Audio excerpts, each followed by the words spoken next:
नमस्कार दोस्तों, मेरा नाम है अंजनी बरला और आज के हमारे इस वीडियो में हम झारखंड की और एक लोक कथा लेकर के आए हैं। झारखंड के आदिवासी प्रकृति को ही अपना धर्म मानते हैं। इस चलते इनकी लोक कथा प्रकृति के इर्द गिर्द ही घूमती है। विज्ञान हमें यह बताता है कि हमारे धरती का निर्माण कैसे हुआ, लेकिन आदिवासियों के बीच प्रचलित धरती बनने की कथा काफी दिलचस्प है। आपको यह कहानी जरूर सुननी चाहिए, जिसमें यह बताया गया है कि हमारी यह धरती का निर्माण सिंगबोंगा या ईश्वर ने किस तरह से किया है। तो चलिए शुरू करते हैं आज की हमारी यह कहानी। मुंडारी लोक कथा के अनुसार हमारी इस सृष्टि या धरती का जब निर्माण हो रहा था, उस दौरान हमारे इस पृथ्वी पर पानी ही पानी था। ईश्वर यानी कि सिंगबोंगा ने यह विचार किया कि किस तरह से मैं यहाँ पर धरती बना सकता हूँ। यह पानी कैसे हटेगा और यहाँ कैसे धरती बन पाएगी। धरती बनाने के लिए सबसे पहले सिंगबोंगा ईश्वर ने एक कछुए का सृजन किया। वह पानी के भीतर घुसा और नीचे से मिट्टी लाकर डालना शुरू किया।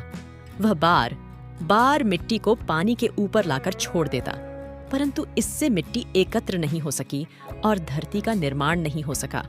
कौन मिट्टी को भीतर से लाकर इस प्रकार जमा कर सकता है कि धरती बन जाए? कछुआ बोला, मैं अकेला हूँ और एक हाथ से मिट्टी लाता हूँ। एक बड़ा हाथ दें तो पूरी अधिक मिट्टी ले आऊंगा। तब ईश्वर ने एक केकड़ा बनाया जिसको 5 हाथ दिए। केकड़ा पानी के भीतर चला गया और मिट्टी लाने लगा। वह मिट्टी पूरी की पूरी ले आता था, परंतु मिट्टी पानी में घुल जाती थी। इस प्रकार केकड़ा से भी धरती का निर्माण नहीं हो सका। तब ईश्वर ने पुनः विचार किया, मिट्टी ऊपर तक कैसे आएगी? पानी भरा हुआ है। ईश्वर ने जांघ से मैल छुड़ाकर 2 चेरा यानी केचुआ अंग्रेजी में, जिसे अर्थवर्म भी कहते हैं, पैदा किया और एक को स्त्री तथा दूसरे को पुरुष बनाया। दोनों केचुआ को पानी में छोड़ दिया। इन दोनों ने मिलकर कुछ भी काम नहीं किया। उस पर ईश्वर सोचने लगे, इन केचुआ ने मिलकर कुछ भी काम नहीं किया।